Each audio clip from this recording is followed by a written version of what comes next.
Okay. So I am so thrilled that we're able to do this. And I want to start by thanking Paulette Light, my sister-in-law,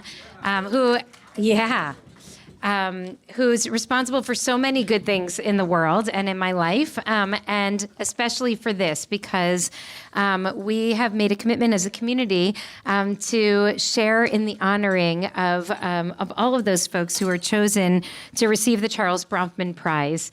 And Paulette and her team have done incredible work over the last couple of years and will hopefully for many years to come to work to understand the landscape of where the good work is happening across the world, and then to lift up the work of the people who are really dedicated to driving that work forward.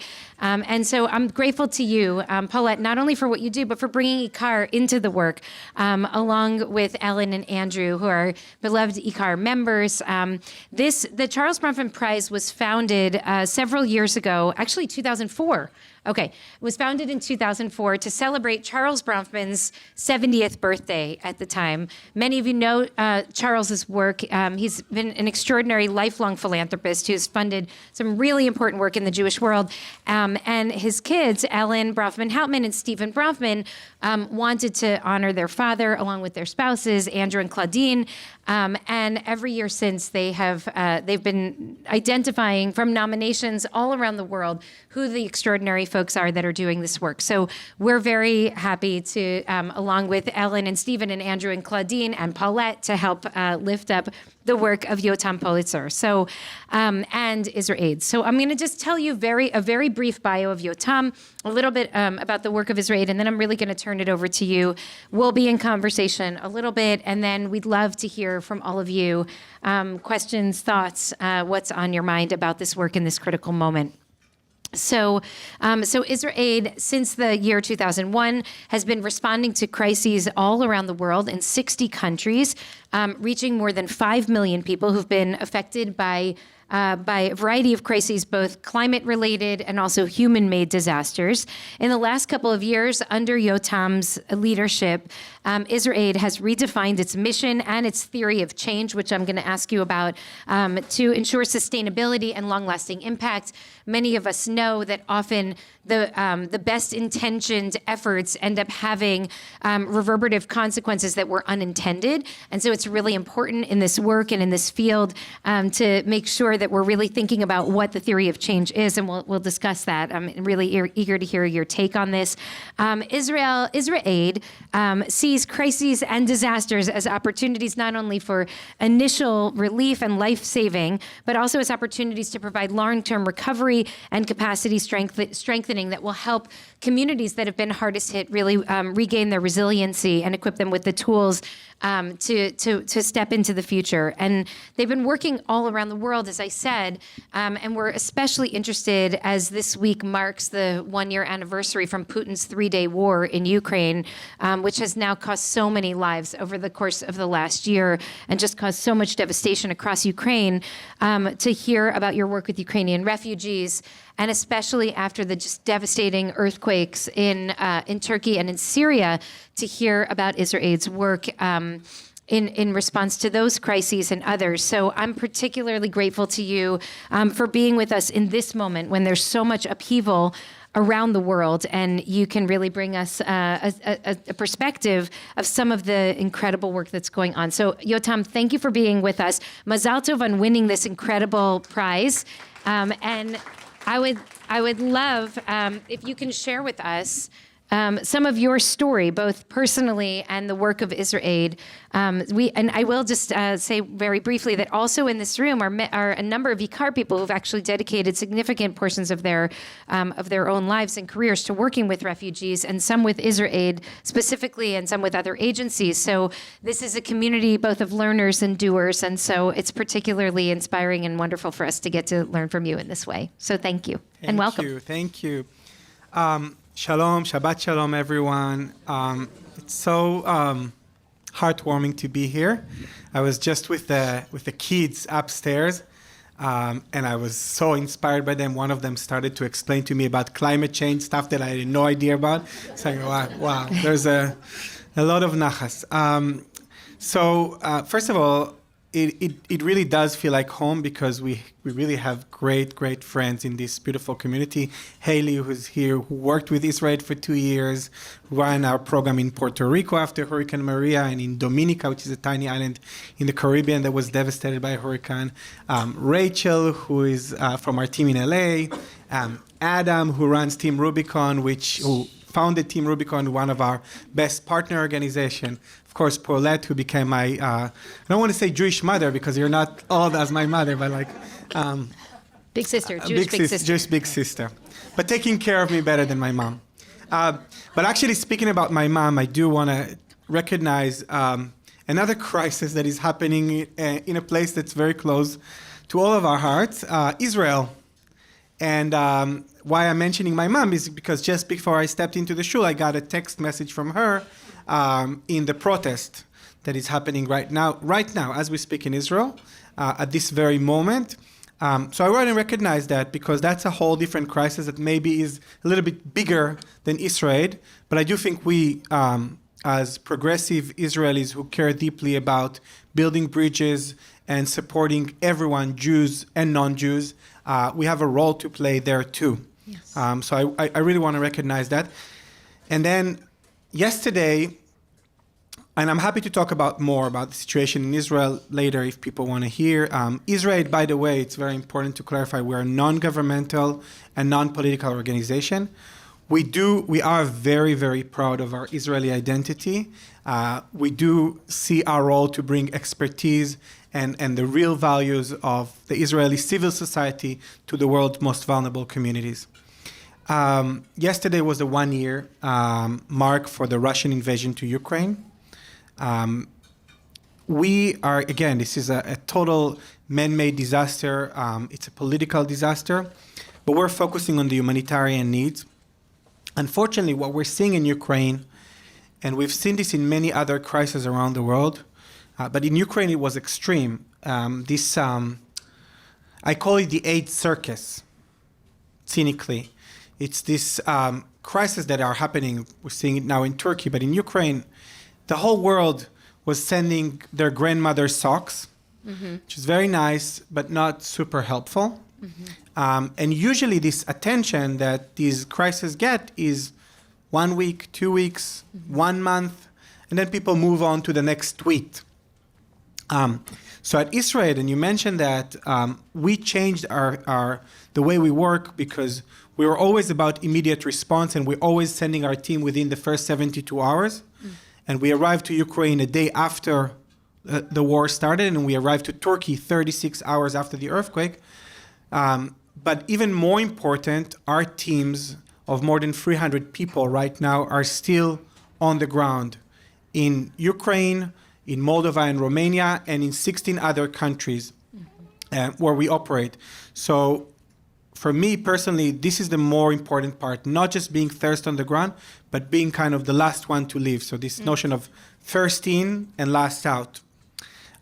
So that's IsraAID. But my story and how I got involved, I grew up in a tiny moshav in the north part of Israel, near Carmiel and Tzfat, if people know. Beautiful place.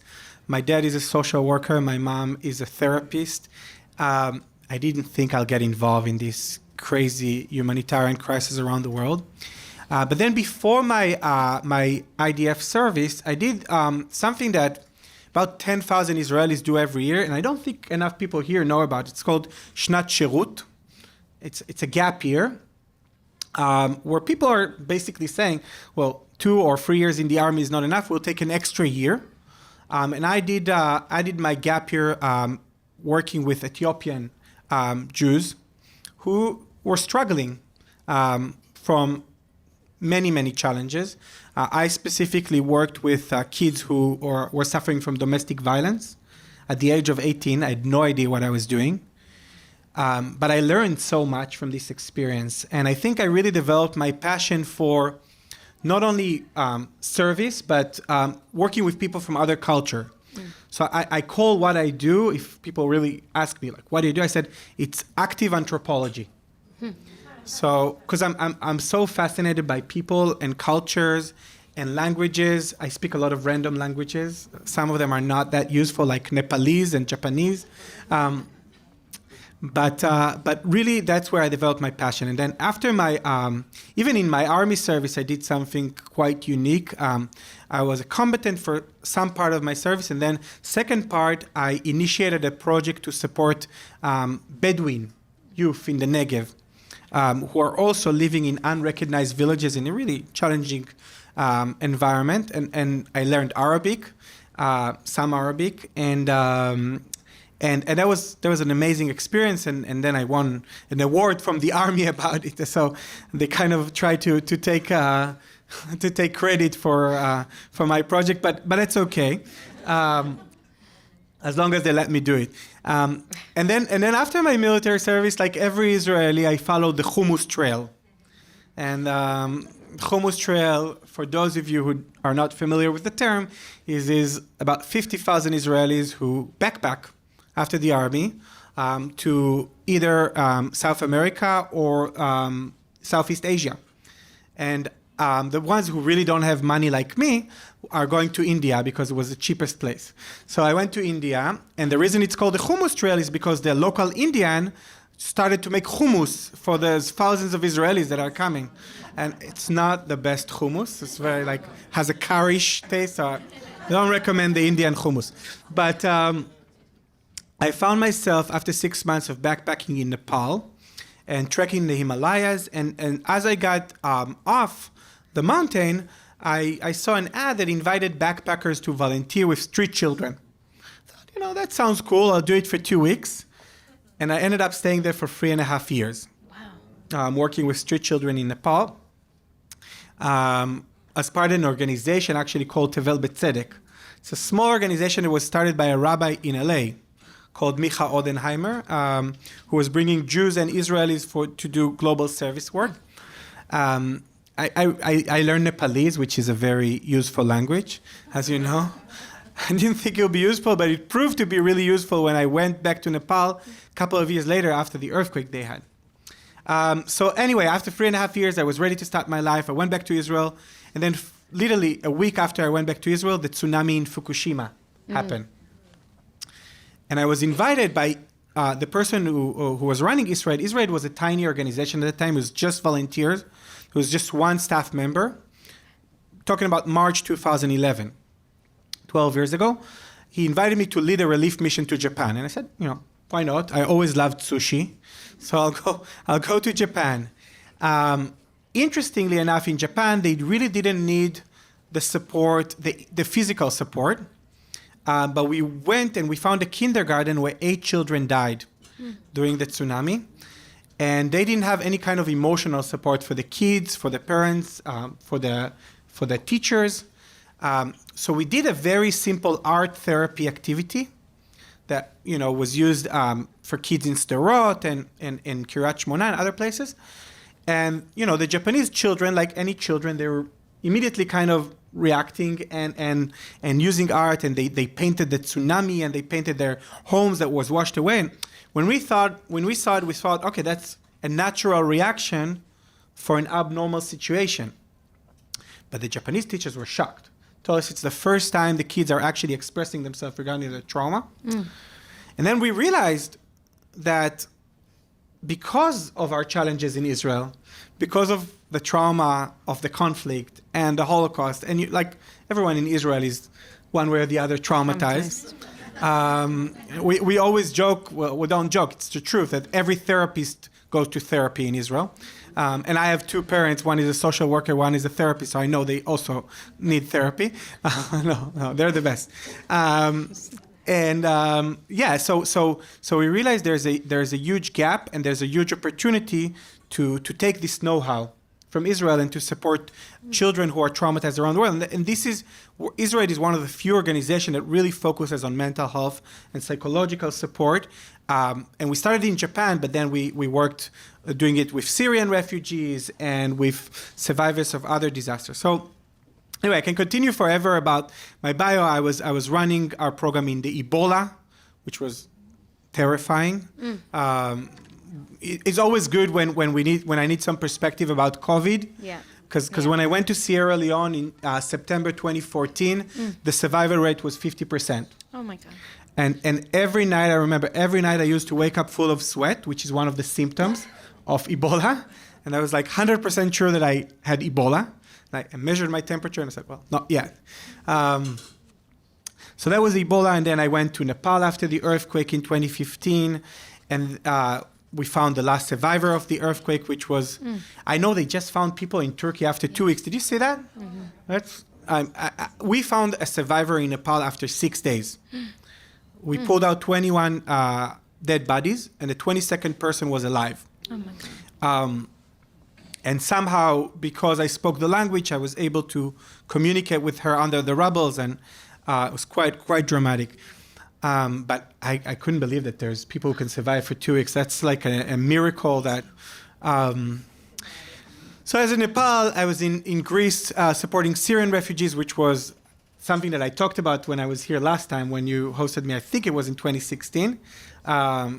Greece was heartbreaking on so many levels, but it was also an incredible opportunity to build bridges. We have this story that I always share of a boat that capsized full of refugees, and we pulled out.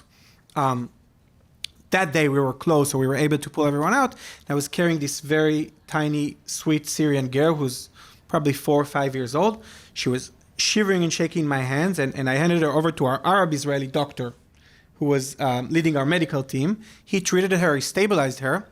And then her father, who was an engineer from Damascus, a very educated guy, he told me, my worst enemy became my biggest supporter. And the people who are supposed to protect me back home in Syria are chasing me away.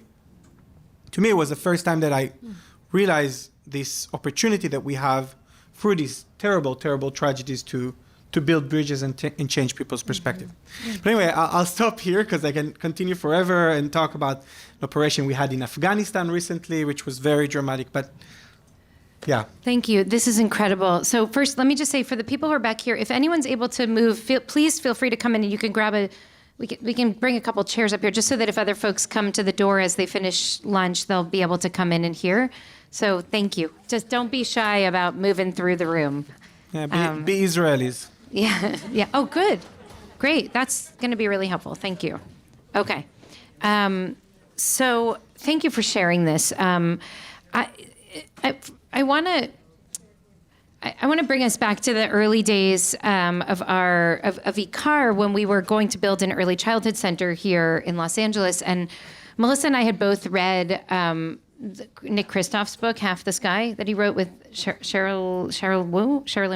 Mm-hmm. That's right, his wife. And we just realized that in LA, a school was really, it was a luxury. There were other preschools, frankly, that our kids could go to if we didn't build this school. But in some parts of the world, literacy is one of the strongest determinants for survival. Right. And so we've realized as we build the school here, we need to build a school somewhere out in the world as well, in a developing country.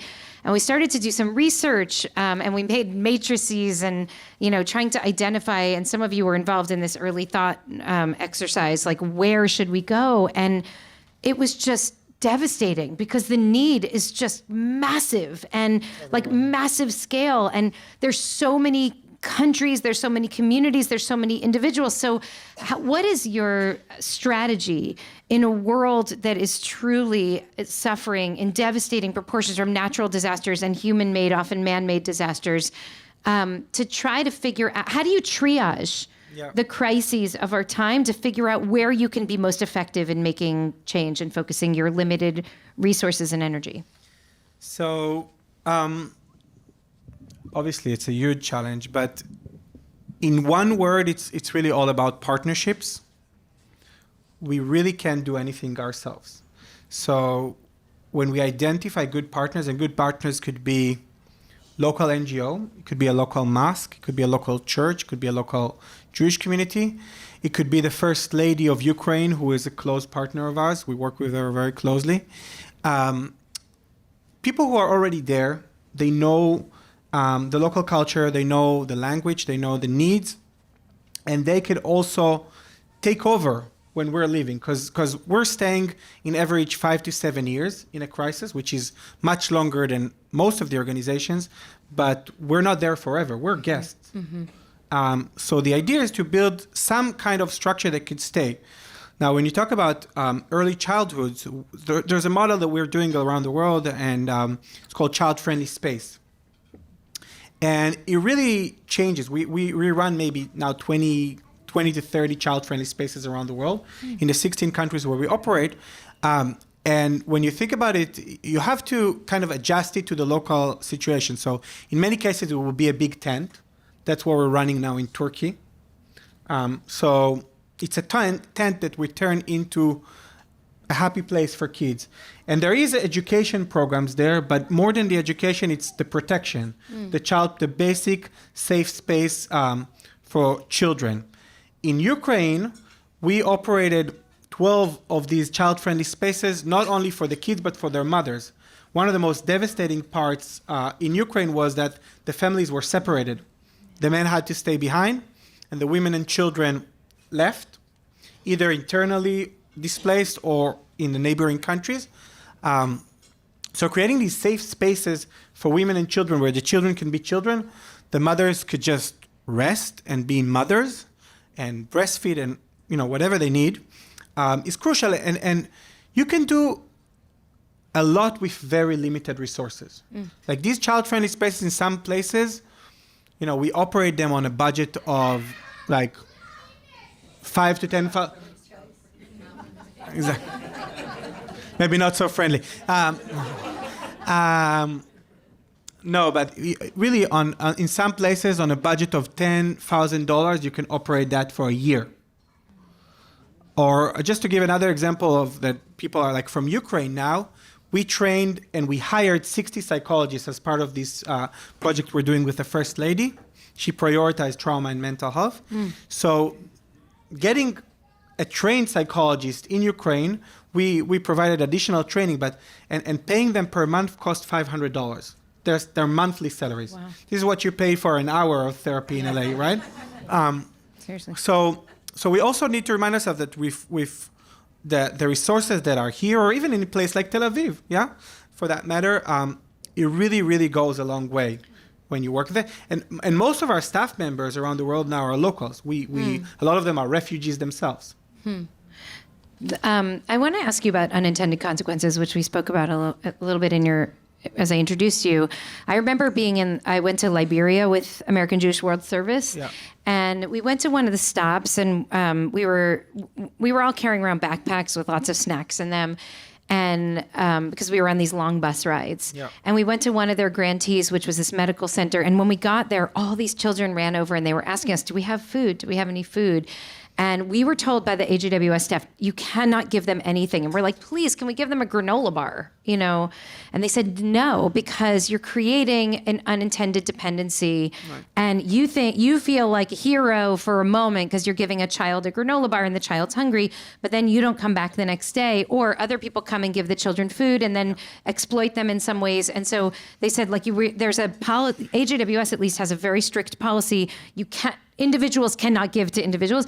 So how do you think about the unintended consequences of kind of the swoop in and help models? I know you stay for a long time, but how do you map out what you need to do in order to keep it a healthy and safe relationship? So this notion, we call it the extreme term for it is called disaster tourism, or voluntourism. Right. We've seen a lot of this. Is this Hazel? Hey, Hazel. Elsa. She reminded me of my daughter, and she's like, I was almost in tears. Sorry. Sorry, Hazel. So cute. My God. I have twins who are 3.5 years old, and Paulette told me that she's the same age. I haven't seen them for a while. So, where was I? Unintended consequences. Unintended consequences. Oh, disaster tourism. Disaster tourism, voluntourism, it's unfortunately something that we've seen a lot. In the Ukraine, we've seen it a lot of people with a lot of good intentions going to the border, taking pictures, distributing stuff. We're pretty strict on that. We are now, we think volunteers are very important, but you have to manage them very professionally. They have to commit for a specific amount of time. They have to have the right skills. The work we're doing with Adam Miller and the Team Rubicon team is quite amazing with volunteers because they identified things that volunteers can do without creating harm. A lot of physical work. Where you really need strong and skilled manpower. So in general, about the distributing, even things that you don't think about, like taking pictures, like coming with your mobile phone and taking pictures of these kids could create a lot of damage. We, in general, in our communication, on our social media and all that, we will never show like hungry children. Even though I know it still sells, and maybe people will donate more money when you see that. The concept of do no harm and the protection approach is very, very important. And there's a lot of criticism about the aid industry and the humanitarian aid industry. And AJWS takes it very seriously. They moved from their strategy, by the way, from doing direct service. We are somewhere in between where we think service is very important. It's very important to actually do work on the ground, but working with local partners and with local team members is crucial. So when our team deploys to a disaster, usually within the first 72 hours, they're focusing on two things: providing immediate relief and identifying local team members that we can hire, that we can train, and they can actually take the lead. Okay. Well, you spoke about taking pictures, and so let me just share what you shared with, is it okay to talk about this? What you shared with me when we began, because the flyer that talks about your you winning this prize has you wearing, I think this is you, right? Yeah. Wearing a T-shirt that you said you no longer wear. So I'm going to ask you two questions about this, and then we'll open it up for others. But it looks a little bit like the Israeli flag on the back. And so the first question is something I think many of us wonder about. What happens when you, as a Jew and as a as someone who's Israeli connected to the state of Israel, show up in some of these places where people, where there's in some places, deep-rooted anti-Semitism and very strong aversion to the idea of Zionism and Zionists. And so how do you enter those spaces? I imagine offering support, like you mentioned, with the Syrian refugees, or in Turkey, this is certainly something that came to the fore, but how do you navigate your Jewishness and your Israeliness in a world that's sometimes hostile to those identities? So the honest truth is that we hardly ever experienced anything like that. And I'm surprised that we haven't experienced more of that. But that's the truth. And even in the places where you think, like with the Syrian refugees. So I think one of the reasons, first of all, we had quite a few Arab Israelis, Palestinians on our team. So it was a very beautiful joint Israeli-Palestinian or Jewish-Arab team working together. So I think that was very, a great factor that helped us build bridges and helped take away some of maybe the preconceptions that people have. We were the only team that had Arabic speakers. There was a lot of American and European organizations there, but none of them spoke the local language of the refugees. So that was quite remarkable. In Afghanistan, we had a very dramatic operation that I led. I was for 6 weeks on the Afghan border. And there's a story of an Israeli-British journalist called Dana Harman. She wrote a story for the New York Times about the first Afghan girls robotics team. And she was really like a family member to them. And when the Taliban took over in August 21, these girls reached out to her and asked if she can rescue them. And she said, I don't know what to do. So she contacted me. I said, I have no idea what to do, but let's give it a shot. And it's a long and very long story that deserves a whole different, because it was like it was a combination of James Bond, Fauda, and I don't know what else. But long story short, these 205 girls, and including female judges, scientists, the last Jewish woman in Afghanistan. There was a Jewish man who was problematic. There's another Jewish woman who was not problematic that we pulled out with her 35 children and grandchildren. Yeah, no, it was insane. But what I wanted to share this story. So I wanted to find an opportunity. Wow. But on your note, what was very interesting is that they didn't know that they're being rescued by Israelis until they crossed the border. They thought we were an American group. And when they crossed the border and they saw this T-shirt IsraAID, like, what is that? So they were also positively shocked. But now, every Shabbat, including yesterday, I get 205 texts from Afghan women, Shabbat Shalom. And so we've seen really how this becomes an opportunity to build bridges. Now, having said that, there are countries that don't have diplomatic relations with Israel that we still were able to operate in, but of course that's not with the government, and it's only people on our team who have other passports. We send team to Iraq, we send teams to Bangladesh. In Turkey, interestingly, even though yes, there are diplomatic relations with Turkey and Israel, there was a lot of tension before, but I just a couple of days ago, I sat with the Turkish ambassador in Tel Aviv, and he was so moved by the support for Turkey, and he told me that from his perspective, what Israel and Israeli organization did was more than any other country. So for him, it was also a very 70 countries send aid, but they really appreciated the Israeli civil society support. And again, because we're non-governmental, because we're non-political, and we keep on saying that, and you mentioned the logo, so we decided to change our logo. We're still called IsraAID, but we wanted to make sure that people understand that we're not the government. And that was before this current government that we don't have to talk about, but we really want to make sure that this is a people-to-people connection. We see ourselves as a representative of the Israeli civil society, but definitely not the government, and that helps. So let me ask you about that, and this is a little bit of a harder question. Yeah. I would want to believe that, and there was a time in my life where David and I thought very seriously about making Aliyah, and I would hope to believe that if I were an Israeli citizen, that I would be doing work similar to what you're doing now. And I think that part of our work as an American Jewish community is to really lift up Israeli civil society and to help amplify the voices of Israelis, of Israeli Jews and Palestinians who are doing great work on the ground, because Israel should not be defined by its worst elements, many of whom are in the government. But how do you make sure that you're not part of the Hasbara machinery, like the propaganda machine of the government of the state of Israel, that, there are these accusations that there's a kind of greenwashing, a pinkwashing, a whitewashing of the occupation, of crimes of the Israeli, of the extremism of many of the ministers in Israel's government, because they'll be like, "But look, we were in Turkey," and I know you don't get your funding from the government, but I'm certain that they use IsraAID as an opportunity to lift up the great work of Israelis around the world. So, on one hand, I love that you're doing what you do. I would like to think I would be doing that work too myself as an Israeli if I were Israeli.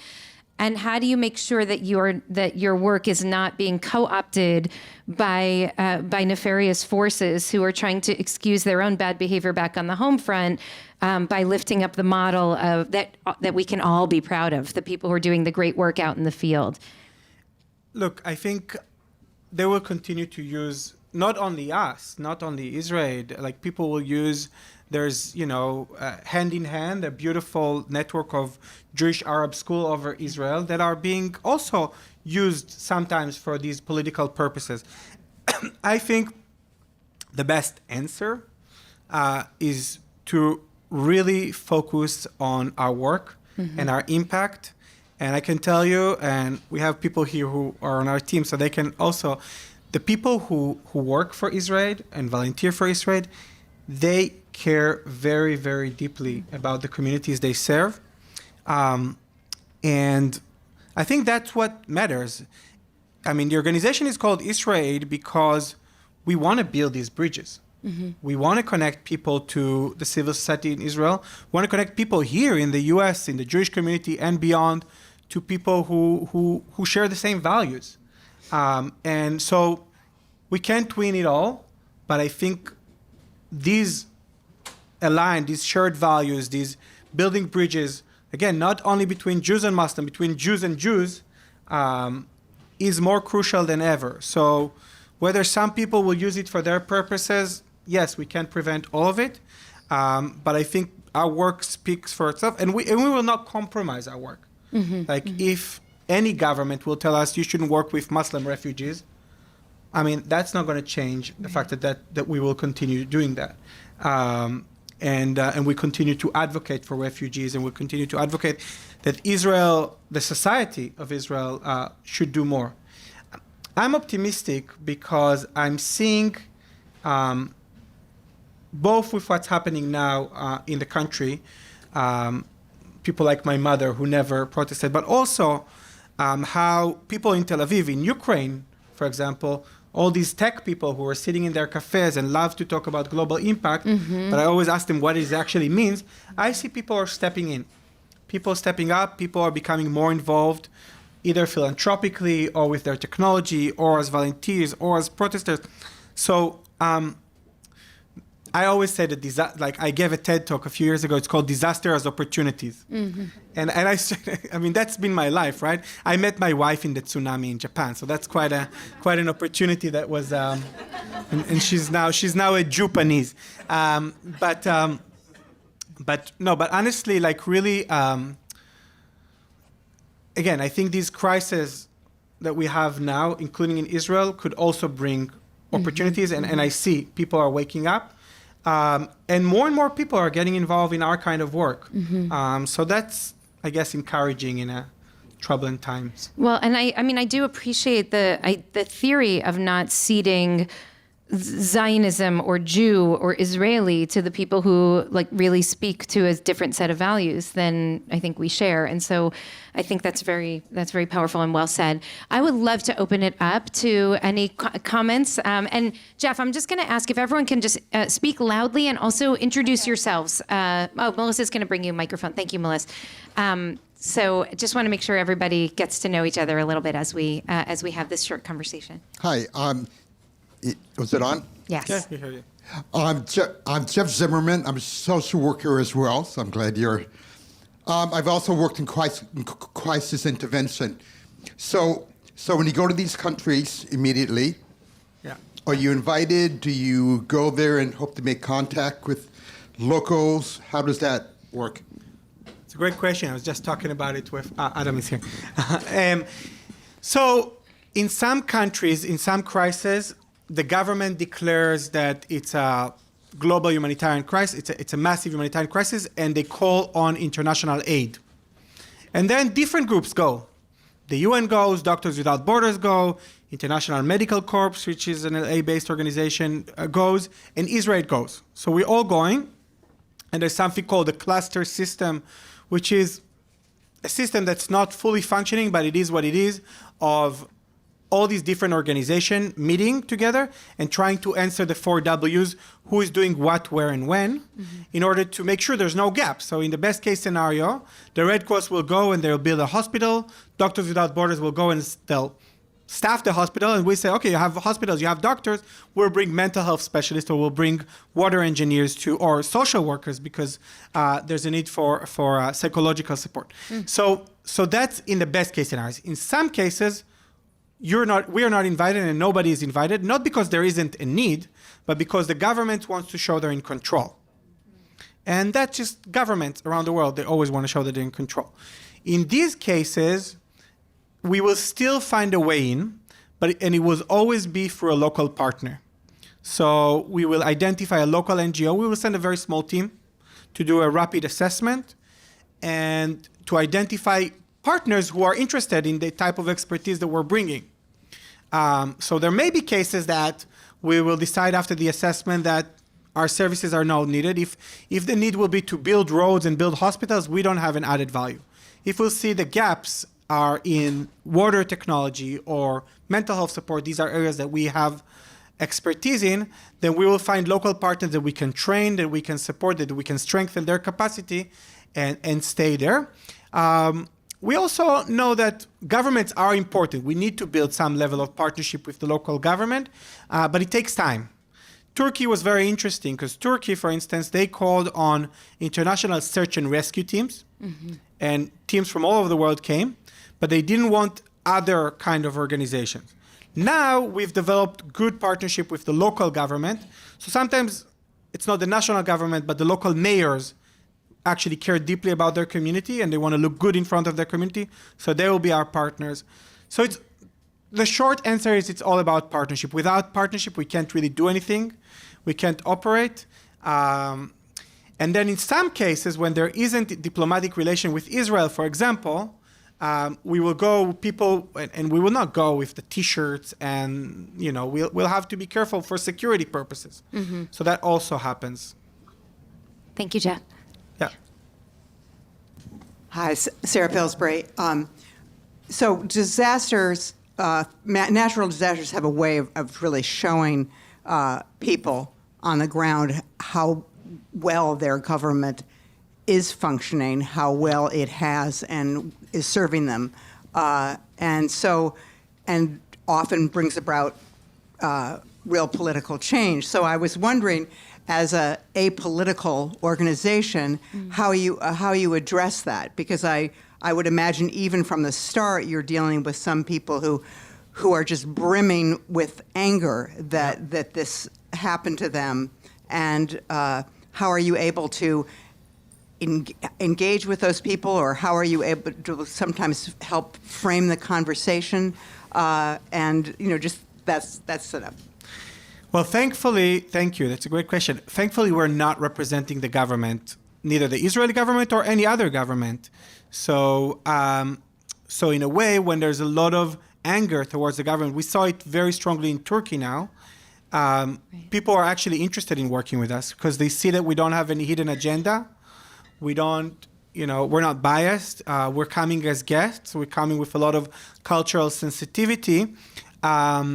So people are actually very interested in partnering, and we're telling them we're not representing the government. We're not here to oppose the government or fight them, but we're not here to say that they're doing a good job, because that may not be the case.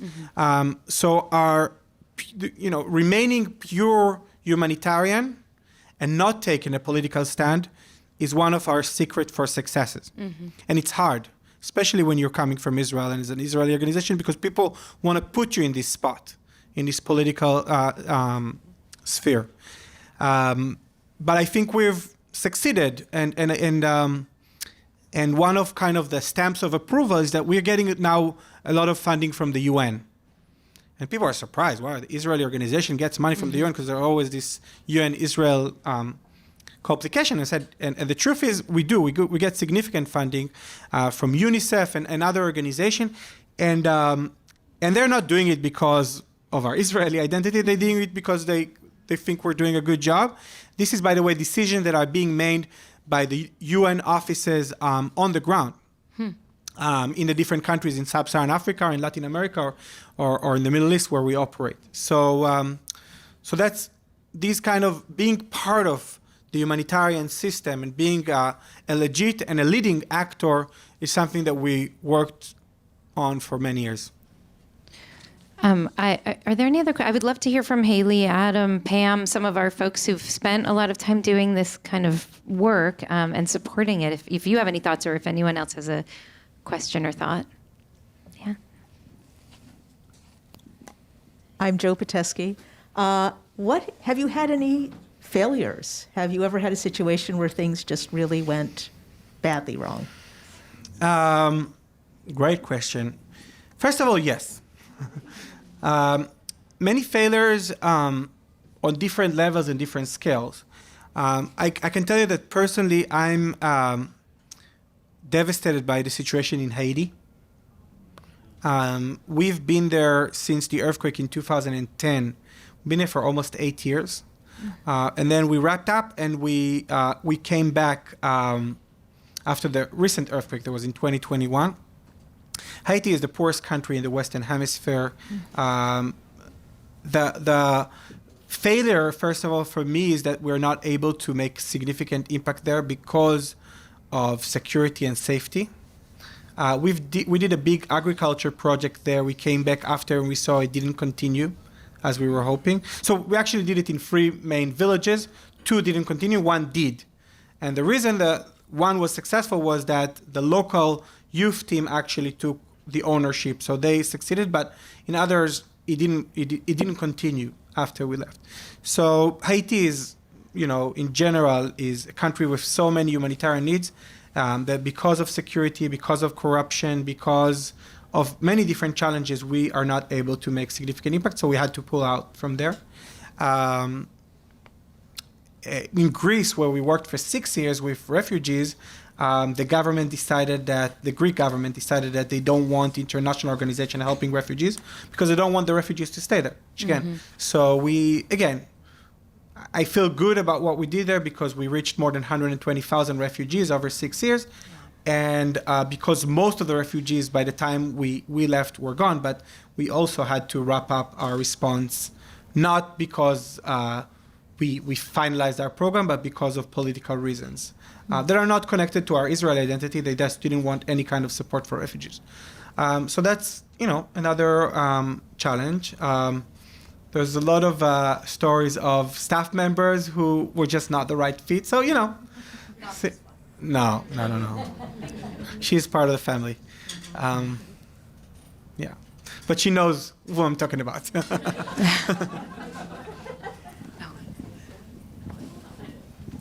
Okay, since Sharon invited, I'm Pam, and Haley was my mentor, and certainly a drosh given by Sharon Brous years ago when a little Syrian child was washed up on the shore. In the work of Hayas motivated me to do some volunteer work in Greece and other countries as well. And I was really impressed by Hayas because they turned me down to work there because I didn't have the qualifications. And I was like, okay, so then where can I be qualified to work? And I did work in a child-safe space in Greece. Anyway, my question to you is that since Hayas has such expertise in... IsraAID. Oh my God. It's okay. It's okay. Sorry. Hayas is a great partner. They're great. They're great too. They're great too. There's just a slip. What can I tell you? But since IsraAID has such a great reputation for providing mental health services, and you go into some of the most vulnerable spaces in the world, how do you take care of yourselves when you get home? Great. So thank you, Pam. It's a great question. It's actually related to your question about failures. The honest truth, Kippah is awesome. The honest truth is that we learned the hard way. We really did. The vicarious trauma, secondary trauma of aid workers is actually a very known thing that we experienced. Not once and not twice. And it forced us to get better. Mm-hmm. And actually, we now, and it took a while, we have a team that's of therapists who are only focusing on providing staff care, and in different languages, in different contexts. In some places, for example, in South Sudan, where our team works with survivors of gender-based violence, and in South Sudan, just to give one unbelievable number, 67% of the women were sexually assaulted. 67%. And so our team worked there and supporting victims of rape and torture, and we are making mental health for our team mandatory. Mm-hmm. Because our notion is to say, no, we're good, we're okay. Mm-hmm. We don't need it. And we all experience different, and it's not just therapy, it's also forced holidays in South Sudan, for example, or especially in the refugees context, which is, I found to be from a mental health perspective much more difficult than working in natural disaster, which is also terrible and difficult, but at least, when there's a massive disaster, even if it's an earthquake like Turkey that killed 45,000 people, you start to rebuild. You kind of see where you're going. In the refugee context, in many cases, it's just ongoing. So we made it mandatory. They have to take R&R, rest and relax, every 8 weeks now. We pay for it. And we're doing other things too. We're doing when we're seeing that we're trying to be more proactive, and when we're seeing that a staff member or a volunteer is starting to get there, we learn to identify, starting to get to different levels of burnout or stress. Then we're doing different kind of interventions. So it's a big priority, and even in our strategic plan, like in our 5 years big, fancy strategic plan, we have 4 main goals. One of them is the staff well-being. So it's a big part of us, and again, we learned the hard way. Thank you. Maybe 1 or 2 last questions? Okay. I see. Thank you. Hi, Aaron Rosenfield. I was wondering if you've had to or had the opportunity to work with perhaps your closest neighbor, Palestine, and in the Palestinian territories, and what that work looked like, and perhaps what the politics were associated with that. Thank you. So, yes and no. The answer is yes and no. The honest is not enough. I am happy that we were able to recruit about 120 Arab Israelis or Palestinian citizens of Israel as they identify themselves, mainly for our work with the Syrian refugees, but not only, also with Afghan refugees and others. We have few of them. We have the person who runs all of our public health program. His name is Ahmed. He's from East Jerusalem. He's traveling from East Jerusalem to Tel Aviv every day and running our program. He worked for the Palestinian Ministry of Health before. Inside the Palestinian authorities and in Gaza, in the West Bank in Gaza, we did one thing. We did one medical shipment that we were very quiet about for obvious reason when there was a very specific, difficult situation. And I can tell you personally, this is something that I care about deeply. And I hope we will be able to do more in the near future. It's not just because of politics, it's also because of capacity.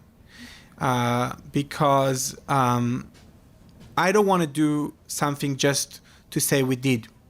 I want to be able to see if we can do something that's really humanitarian and long-term and with long-term partnerships. And identifying the right partners for these kind of projects is possible, but it's something that we need to work on very closely. So hopefully, if we talk a year from now, I'll be able to share more. Okay, thank you. Haley we're going to do this. Haley, Sean, I hope quick questions, and then Adam, and then we'll close. Okay? I just want to say I'm Haley Broder, former IsraAID, and Yotam actually recruited me to IsraAID. And I know that this prize is for Yotam, not just for IsraAID, and we want to lift up him as the humanitarian that he is.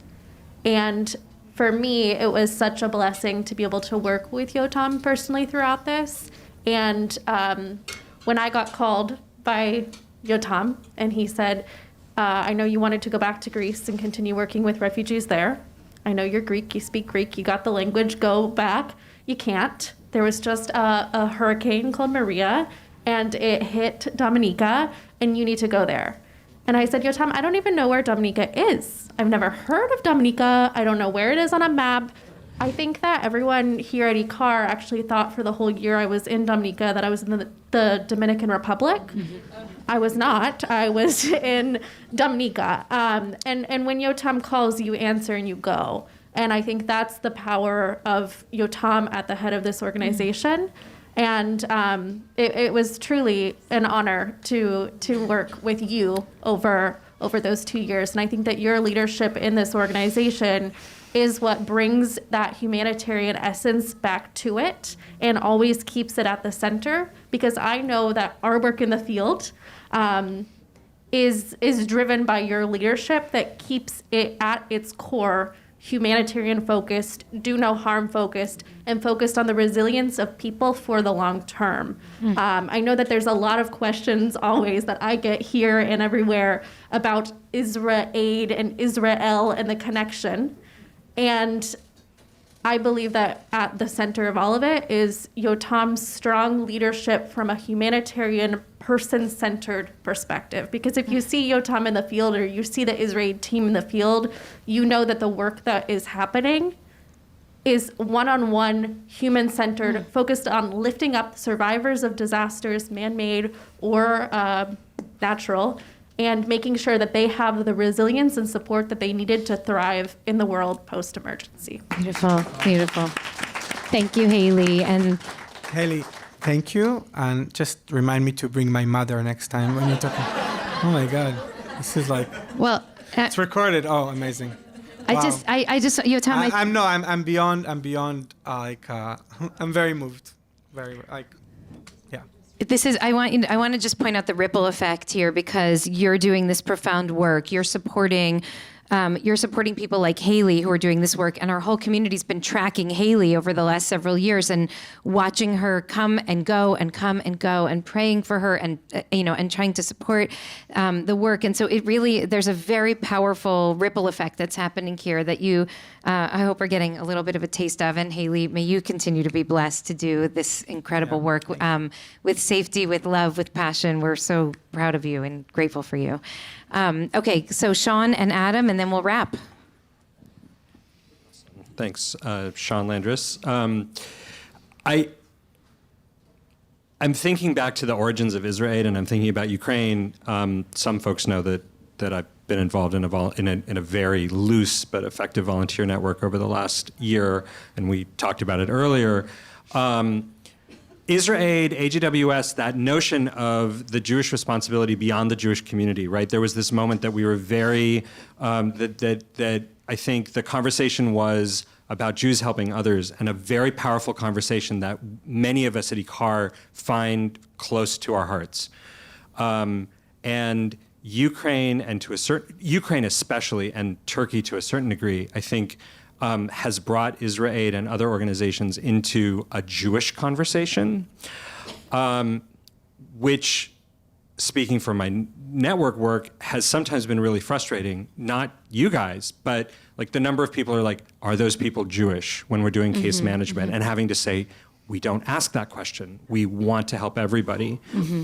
Thinking of your vision moving forward, and the fact that even today I still hear mostly about IsraAID through Jewish networks rather than global ones, what opportunities are there over the next few years to bring the IsraAID message into the Jewish community, our sense of global responsibility? Maybe more people are listening now because they've seen the work, and also to expand that conversation more broadly, because truly, as someone who's worked with a number of these organizations over the last year, IsraAID is, full stop, extraordinary. It is paradigm shifting, boundary breaking. The speed at which they get into places and the way in which they are working is just transforming whatever landscape they enter. And I want to see more of that. And I also want to see more of us in the Jewish community going beyond im enani li mili, if I'm not, for myself, who am I for, to the rest of,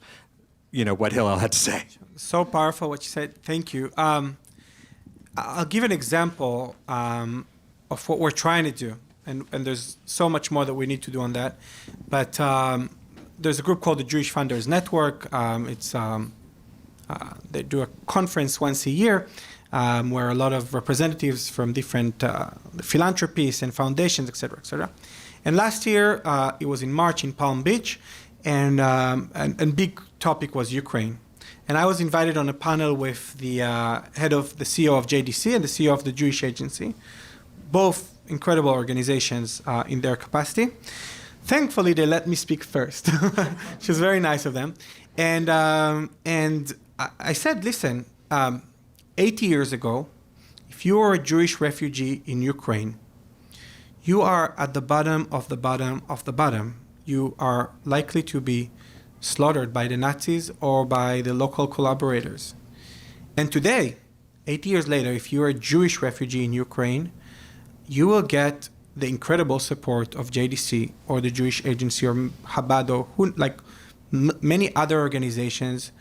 There's this crazy story in Ukraine that when people were running away right after the invasion, the Jewish refugees were told to put the letters IL on their clothes or on their cars because they'd be pulled out of the line. The line was like miles long, and it was freezing cold. And late February, and people were pulled out because they're Jewish. They were prioritized. And I said, because of that, our work to support non-Jews and the most vulnerable is even more important than ever. And I think it really resonated because then after we saw that, for example, the Jewish Federations of North America, they now open a non-sectarian fund, which they never did before. And we're seeing how the Jewish establishment here, and also in Israel, it was very difficult for us to convince people to support non-Jews. And Ukraine was a positive game changer. Finally saw how, again, these tech people from Tel Aviv, which I'm stigmatizing here, but there's a lot of resources there, as we all know.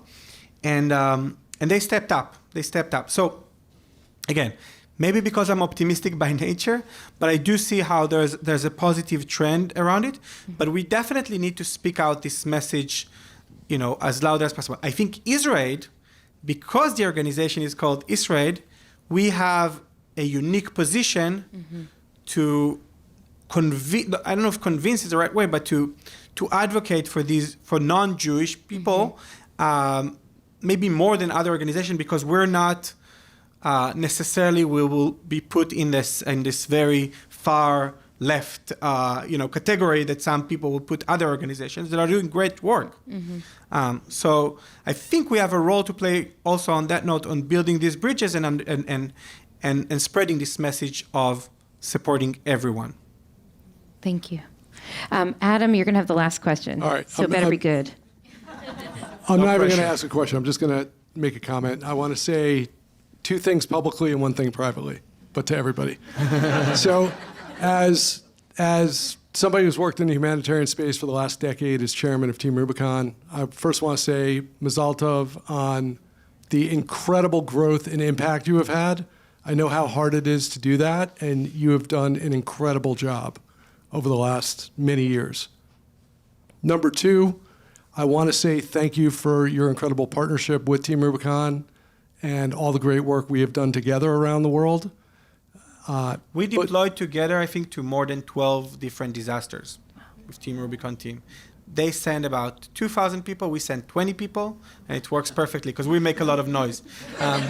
Well, and that's why I want to say the third thing privately, which is I know sometimes you look at Team Rubicon as the big brother. We've gotten very big, 150,000 volunteers around the world and are deploying all over the place. But what you don't know is that privately, when we're with the exec team, we always talk about you and how great you've done and how we want to be more like you. So congratulations. Wow. It's a lot to take. Thank you, Adam. Thank you. You're the best partner. Yotam, I want to just bless you with continued strength in body and spirit. I bless you both as an Abba, as a CEO, as a game changer, paradigm shifter, boundary breaker out in the field, as an Israeli, as a Jew. May you continue to find and to lead with your moral clarity, with your heart. May you continue to put people first, and may you be blessed with health and with strength, body and spirit in the days ahead. You always have a home here at IKAR, so I hope we'll see you again soon. And thank you, Paulette. Thank you. This is. Can I just say one more word about that, Sharon? Because I don't know. I feel a very special energy in this room. A very special person next to me, also, and it really, it really gives me the energy to continue this work. So thank you. Thank you. And thank you to Andrew and Ellen, and to Stephen and Claudine.